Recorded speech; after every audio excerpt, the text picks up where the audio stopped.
There was a shooting in an upscale neighborhood in Oklahoma City. Ballistics identified the use of 2 different guns, which meant at least 2 shooters. These small marks on a shotgun shell, some singed fibers, and a crime reconstruction revealed a plot more twisted than anyone could have imagined.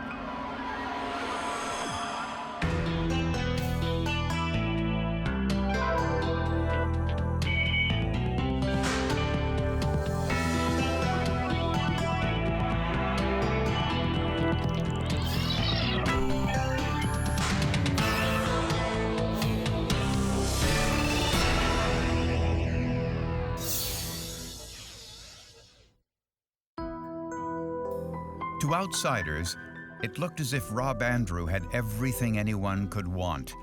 He had a high-paying job with an advertising agency, lots of friends, and a growing family whom he described as his source of strength. Rob Andrew was salt of the earth. I mean, this is a Christian man, attended church all the time, a loving father, just a great guy, very successful businessman as well. 2 days before Thanksgiving, Rob Andrew left work to pick up his children. They planned to spend the holiday weekend with his parents. On the way, Rob called his best friend.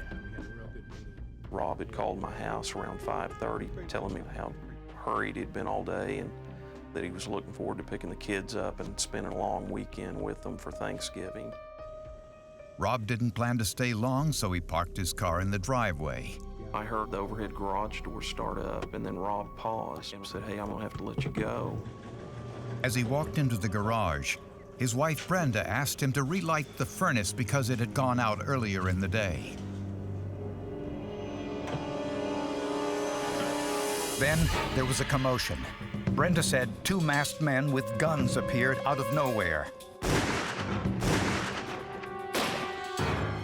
And then they fled. I've been shot. My husband's been shot. Okay, you and your husband have both been shot? Yes, yes. Who shot you? I don't know. You don't? I don't know. They had on black masks. I don't know. 43-year-old Robert Andrew was pronounced dead at the scene. Mr. Andrew was shot 2 times, once to the right side of the body, once to the left side of the body.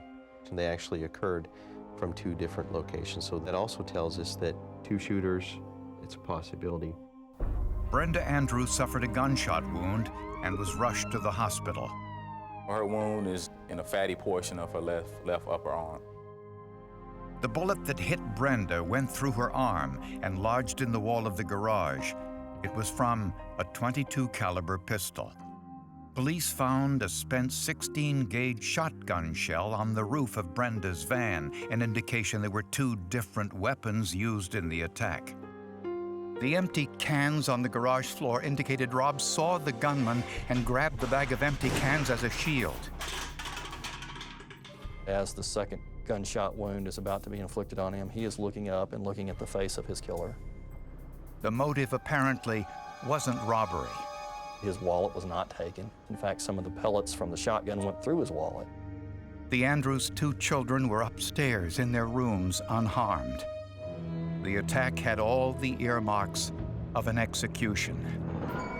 Yet, no one could think of a reason why Robert Andrew would be targeted for murder. With no motive, no leads, and no description of the killers, investigators hoped the autopsy would provide the clues they needed.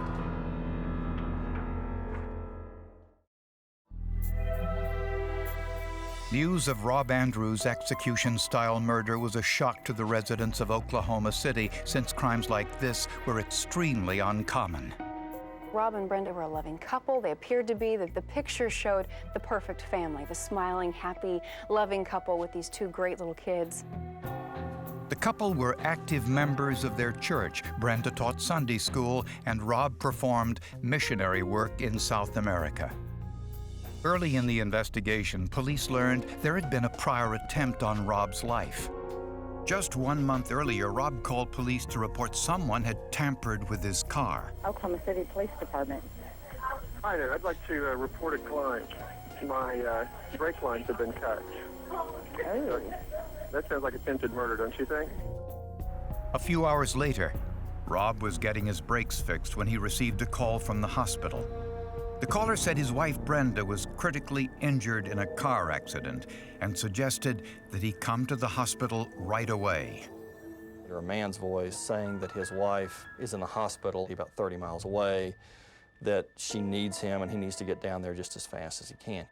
Now suspicious, Rob called the hospital back and learned the previous call was a hoax.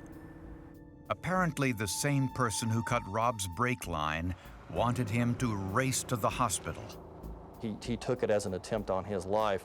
He realized that, in fact, he was being set up to drive down there and at a high rate of speed and hopefully get into an accident. I mean, that's the obvious conclusion. Several days after Rob's murder, his next-door neighbors returned home from vacation and realized someone had broken into their home. We unpacked our suitcases and started putting things away. When I opened my closet door, I discovered that a little shoe rack that I'd had was no longer there. Then we decided to look around the other bedrooms. That's when we discovered the spent shotgun shell in one of the bedrooms. The shell was from a 16-gauge shotgun. It was immediately sent to the forensics lab for testing. An analyst placed it under a microscope to compare it to the 16-gauge shotgun shell found in the Andrews garage. He looked specifically at the brass casings at the base of the shells. When casings are ejected, each gun creates a unique mark on the brass. And depending on the amount of correspondence and the preponderance of these matching striations, an examiner can come to the conclusion as to whether these were fired by the same firearm or not. There was no doubt. Both shells were fired from the same gun. Also in the neighbor's attic, police found several unused .22 caliber bullets, the same as those used in the second gun in the murder. It was as if they were just basically accidentally dropped along the way. They didn't appear to be placed in any type of a pattern, but just like they were in a pocket and they fell out as someone crawled through. This suggested that the killers hid in the neighbor's home after the murder so they could make a clean getaway later. Apparently someone went up in that attic and they were either trying to climb up in the master closet access, or they came down and landed on that shoe rack and broke it to pieces. It wasn't sturdy enough to hold them, and so then they tried to hide evidence of that in a rather feeble attempt by putting it under the bed. And since the neighbor's home had no signs of forced entry, it meant one of two things. Either the killers were professionals or they had a key.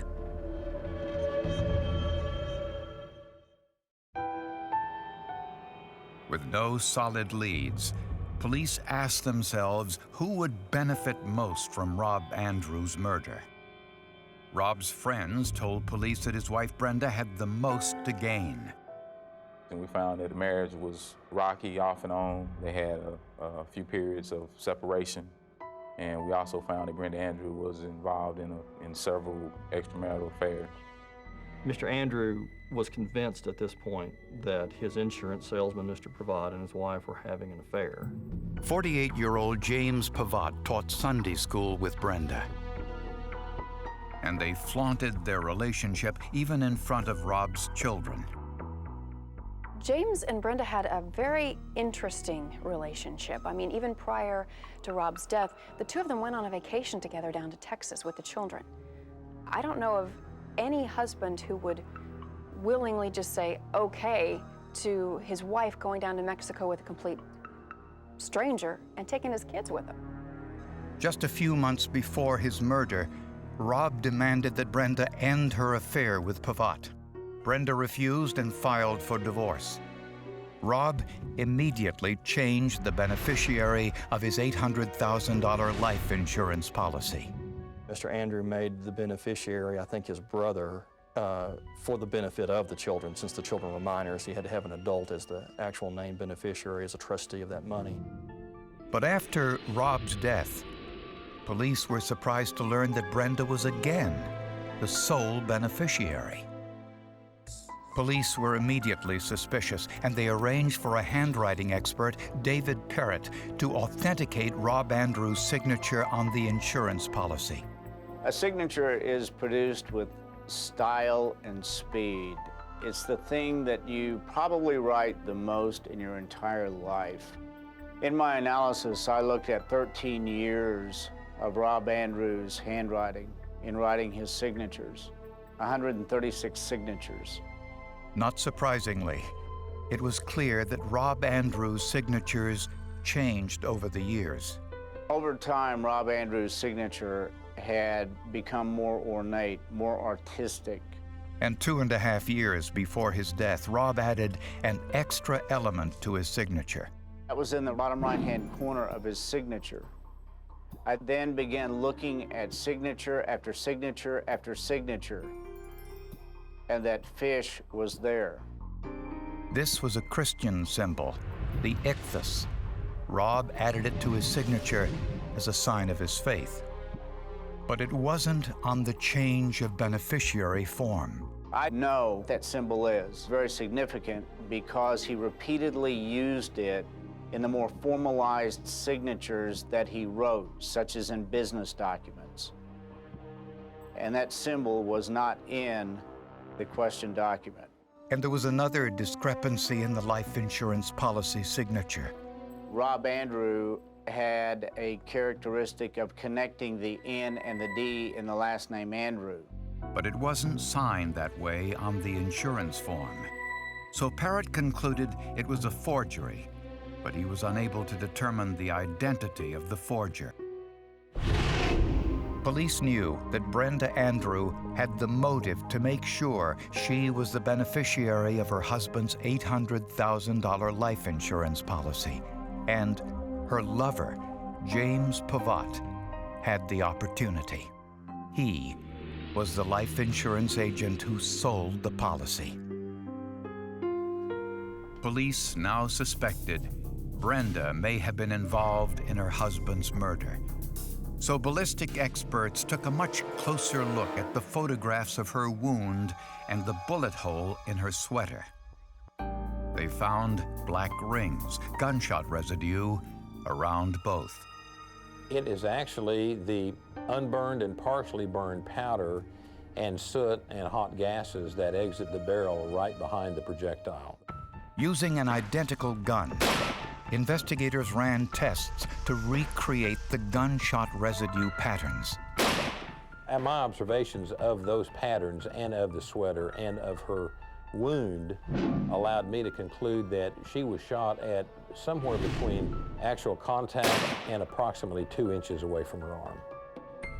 This contradicted Brenda's statement that she was shot by someone 15 to 20 feet away.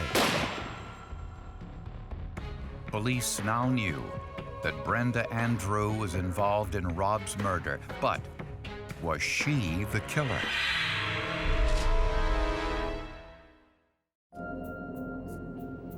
To find out what role, if any, Brenda Andrew played in her husband's murder, investigators sent her bloodstained clothing to Tom BEVEL, an expert on blood spatter analysis. BEVEL noticed that many of the blood stains on her jeans had an elongated shape, consistent with blood dripping from her arm onto her pants. We have some low-velocity blood drips. That would be blood that is breaking away primarily due to gravity, dripping down onto the jeans. DNA tests confirmed this blood was Brenda's. But BEVEL also found mist-like blood spatter on Brenda's jeans below the knee, which had penetrated deep into the fabric. That it is from a high-velocity occurrence, such as a gunshot, in this case, multiple gunshot pellets, that has spattered the blood, traveling back from him, referred to as back spatter, and then subsequently landing on her clothing. DNA tests confirmed that this was Rob's blood. This proved that Brenda was standing only a few feet away from Rob when he was killed. The back spatter on the pants, I think that gave us that one bit of evidence we needed in order to put that gun in Miss Andrews' hand. Prosecutors believe Brenda planned her husband's murder for months. She may have forged Rob's signature on the life insurance policy, making her the beneficiary. Her first attempt on Rob's life involved cutting Rob's brake lines. Police believe it was James Pavatt who called Rob with the fake story that Brenda was in critical condition at the hospital. When that didn't work, the couple devised an elaborate shooting scenario. They planned to kill Rob when he came to pick up the children for the holiday weekend. On the night of the murder, Pavatt hid behind the van in the garage. Well, we prayed a little bit. We didn't pray too much. You know, the holidays are coming up. When they heard Rob's car, they set the plan in motion. Rob walked into the garage expecting to see the children. Instead, Brenda asked him to fix the furnace while she got them ready. Pavatt fired the first shot from behind the van.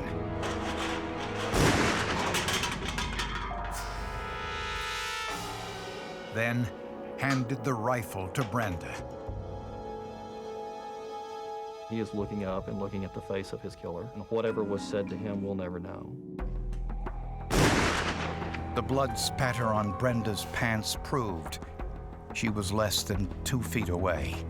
Pavatt used a .22 caliber pistol to shoot Brenda's arm, but he fired it from a couple inches away, leaving the burn marks. I've been shot. My husband's been shot. Brenda called police with the fake story of the 2 masked men. Pavatt hid in the empty house next door. The homeowners had given Brenda the key for safekeeping. Pavatt stayed there for at least a day until police were finished at the scene. He ejected the spent shotgun shell when he heard the homeowner's son walk into the house to pick up his parents' mail. Fortunately, the man didn't go upstairs, or he might have been killed too. Investigators never found the murder weapon, but they did find some important information. During our investigation, we also found that Mr. Pavatt had purchased a .22 caliber pistol at a local gun store with the use of a credit card about a month before the homicide. Everything was a piece of a puzzle. All of those little things out there by themselves meant nothing. But when you started laying it all out, clicking the pieces together, making the matches, it just started pointing. There's no way this woman couldn't have been involved. Brenda Andrew and James Pavatt were both charged with first-degree murder and were tried separately. Pavatt's trial was first. We, the jury, having heretofore found the defendant, James Dwight Pavatt, guilty of murder in the first degree, fix his punishment at death. In Brenda's trial, prosecutors portrayed her as a heartless sociopath. The jury saw photos of her vacationing with Pavatt and the children while she was married to Rob. They also heard the messages Brenda left on Rob's telephone answering machine, in which she belittled Rob for his parenting skills and other perceived slights. Hey, it's Brenda. You halfway dad who can't even return calls about your children. You ought to call me if you even care 1 little ounce. Oh, that's right, you don't. We've been able to figure that out. And the jury also heard this call between Rob and Brenda's mother before the murder. She does not like me. That makes it really hard to live there. I mean, I look at her, I just want to break out and cry because I love the girl so much, and I have loved her for a long, long time. And the one thing that I knew that Brenda liked was money. Brenda Andrew was also convicted of first-degree murder. The forensic evidence was impossible to overcome. We, the jury, impaneled and sworn in the above entitled cause, do upon our oaths, having hereto found the defendant, Brenda Evers Andrew, guilty of murder in the first degree, fix her punishment at death. She is now the only woman on Oklahoma's death row.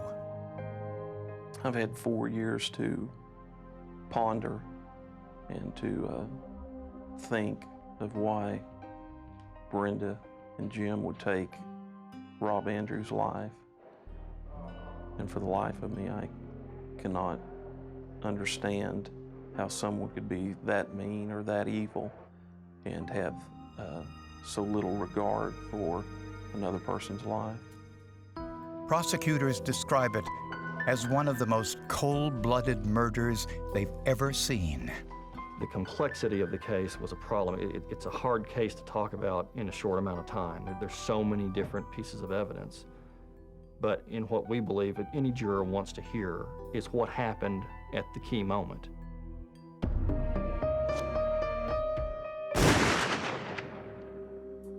The physical evidence will tell a story.